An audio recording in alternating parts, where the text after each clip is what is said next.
What's good, YouTube and Twitch? We're live to both with a video discussion that is pretty interesting, and that's what makes a good prize card. Some prize cards, such as Crush Card, lead on the side of too broken. Once you've won a Crush Card, you're much more likely to be able to win another, and some just lean towards way too weak, such as our upcoming Dual Link Dragon. People aren't too excited about winning themselves a copy of this at the upcoming YCSs. So we're going to take a look back in history, cards released for their time, their impact overall, and if they did too little, too much, and what really makes a good prize card overall. And we're going to start with one that was somewhat balanced but saw meta play, and I think that's where we find good balance, and that's Doom Caliber Knight. On release, this wasn't excessively played. It was more of a stun gimmick card, and you would see duels top with it. Robbie Cole, actually, MCole40, shoutouts to him. He had a couple tops with this. This was actually my first ever card I sold to Robbie Cole as well.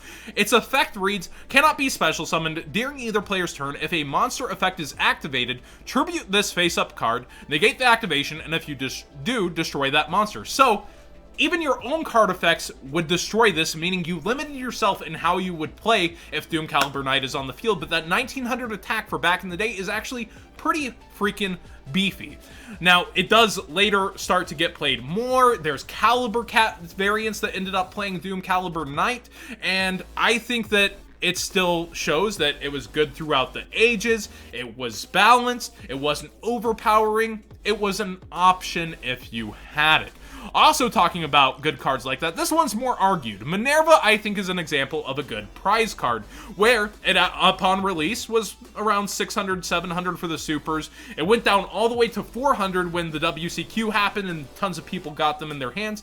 And a lot of you duelists know this card more so nowadays. You were excited about its release, or disappointed that you couldn't play it, but we even called Lightsworn on the channel Minerva Sworn because every variant that was topping, except for one at a regionals with Nico Smith, was using Minerva. Minerva enabled it to reach that pinnacle, but Lightsworn wasn't overpowering backed by Minerva. It was able to top, but it didn't just clean out and take wins. It was an option that topped and it would go far, but it wasn't overwhelming. And you saw a lot of people with Minerva in attendance. I actually got, what was it, 35th at a UDS with this, missing that top 32 cut. It wasn't overwhelming. It had good balance.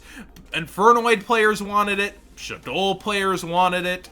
It had so many uses, but at the same time, it was something that if you're playing in YCSs for, you want to win it, and it's worth its value. And that's what really matters when we're looking at prize cards. An example of a prize card that isn't too great, in my opinion, is number 93 Utopia Kaiser. I like it as a gimmick, but as a prize card, it's just fairly undeserving. While Utopia is an iconic monster, being able to just flood the monster with Xyz isn't worth the investment. It's not worth everything you're putting into it. And now Master Rule 4 has actually murdered this card, and Konami had to have an inkling of Rule 4 coming when they printed this prize card. So I think this is a prime example of a prize card that's on release was terrible. It topped a couple regionals. That's its credentials. It managed to top with a modernized Pepe list under a friend Jose, and then it also managed to top in a spiral list in Australia. Those are like its accolades to the competitive world, and I think that's kind of a shame when you're trying to win a card like that. Giant Hand, I think, is good card design overall. Again, it's one of those cards similar to Doom Caliber Knight, where when you have a Giant Hand, it's an option. It's not an overpowering option. It boosts some of your boards, and back in the day, it was a pretty decent negate that's not overwhelming or overpowerful, and you have the super and ultra variants. It was worth its price that you were paying to have it as an option. It's worth winning, but it wasn't just slaying the meta. You didn't see all of Top Cut just having Giant Hands and their access. Now, let's talk about the prize cards that are a little too busted, and there's, I would say 3 of them, right?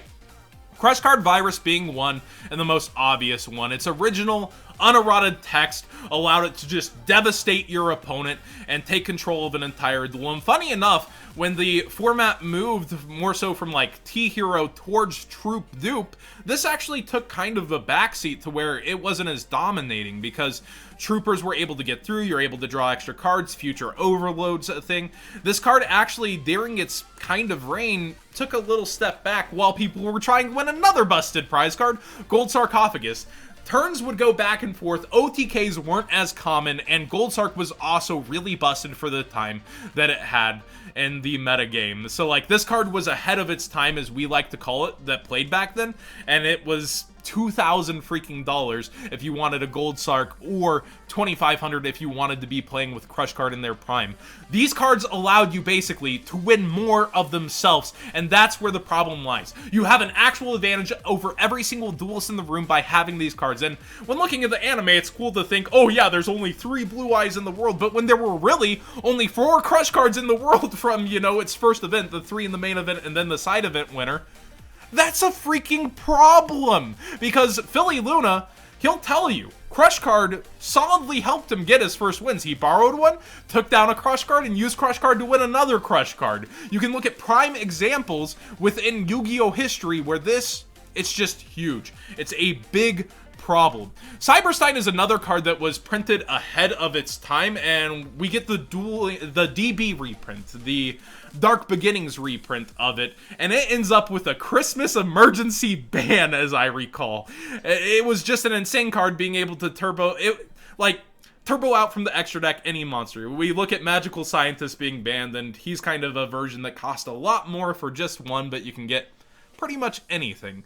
And so being able to go into Cyber Dragon back in the day and equip Megamorph or use limiter removal, Yu-Gi-Oh! Was a lot slower, and this is one of the first OTKs, and that was kind of a problem for the game. He was printed without thinking of the future extra deck in mind, and now he's not so broken, because we can negate him with cards from the hands and really stop what he's trying to do and make them pay all those life points.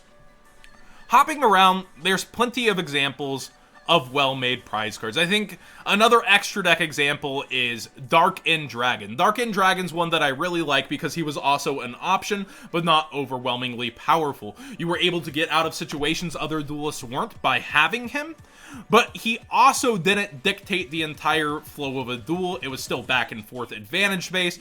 After he uses his effect, like, you're able to just, next turn I'm gonna run you over with a Colossal Fighter. You were just an option that my opponent had that was a convenient out at the time to be able to get over something. So I feel like Dark End Dragon is kind of a well-made one as well. It was expensive-ish. I want to say he was like 11 to 1200 when people were buying him during its meta run, but that's a similar feeling to Giant Hand. That's a similar feeling towards Minerva's Max for its super rares. I think that's a really good sign, and I'll argue for the Chaos Emperor Dragon. It's not in every deck. It's really good in Thunder Dragons, and it's pretty darn busted, but it's not overtaking the meta. You're not seeing it splashed into, say, every single Pendulum build or really any other decks. And yeah, if everybody had access to it, sure, you'd see it power up those good old Blue Eyes level 8 decks. You'd search it with Melody. I'm sure you have plenty of uses for it if everybody can have it. But behind its current, not just paywall, but having to win one wall, I think it really showed out that, hey, I found a place in a meta deck. I wasn't overly busted. I helped extend combos in a way that was unique to it, and it fit in where it wasn't overpowering. Now, let's go through a couple bad prize cards. They're still giving these to Dragon Duelists today. The Dark Lords have been reprinted and reprinted, so there's plenty of versions. And you're not really giving, I feel, the Dragon Duelist something special like you could be. But Blood Mephis isn't the greatest card either. It's just funny that he hasn't been reprinted. I feel like the Dark Lords, there were the two good ones and then the bad ones, so people would even split up the sets. It was just released in a time where there wasn't really a lot going for them, and then people would try to make funny decks with like Archlord, Christia, and Superbia. They just weren't going to have a meta impact, and they're one of the first prize cards that really hurt winning prize cards. Like, the second ever prize card is Des Volsgath, which also wasn't really something people wanted to win. It was like $200 forever, and people weren't looking forward to winning it at all, which is a problem for events. That's why you see the progression. Shrink, I think, is another decent one, and then you get into the 2 busted ones. That's Yu-Gi-Oh! History. So, going through Des Volscast's time, this is what it felt like once again. People weren't happy winning. People weren't happy with the prize that they're getting, because a prize card has to have value, because that's the pinnacle of what we're winning in Yu-Gi-Oh! For the average major. And if you're not winning something good, then what's the point? Why are we playing this game? For just pride, right? But you want something unique. You want something worth winning. But you don't want something that's going to destroy the game by winning it. And that's where Konami has to find the balance. What do you guys think? Open chat. Anything to add to this? No? Okay. I think you pretty much covered just about everything. I agree. You summed it up very well. The first ever prize card, chat, is Cyberstein. So it was printed for being ahead of its time. It wasn't immediately useful while it was a prize card, but then later in from the extra deck, it did get very busted. So going through kind of prize card history, there's a couple others out there that just don't really make a splash for anything. I know Dark Magician Duelists really wanted their number 89s, but it's like, the prize card is something that has to exist for Yu-Gi-Oh! Unless we're finally going to get cash prizing or some other alternative that's really worth winning. And in order to have a healthy prize card that's worth something, you've got to find that balance where it's not broken, but it's usable. Thank you so much for watching. Use my TCG Player link down in the description below whenever shopping TCG Player to support me. Subscribe if you haven't already. Give this video a thumbs up if you enjoyed the conversation. And we'll try to do more on-off ones like this throughout the week. Thanks for watching, everybody.